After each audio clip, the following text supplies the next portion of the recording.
আবার কোন বেলা তুই এসি না গেল না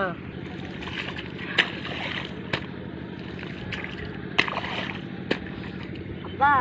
ছাগলের দাম উঠছে আচ্ছা বাবা তাহলে তুই কোবা আমি দেখতে ইয়া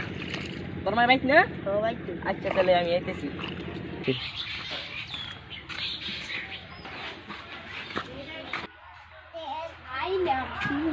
ছাগলের বাড়ি কোন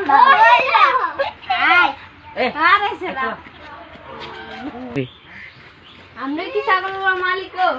আসলে পাম নাই কি কিনবেনি দেয়া মানে কত কন এ দেন না 12,000 দেন 12,000 দিতাম মানে ওলাটা রাখিটা দিম দেন আমরা 2,000 কম 10,000 দিন হ্যাঁ 10,000 দিন না হইতো না না ভাই আর হইতো না 200 দিম ওই বেড়া তুই দিয়া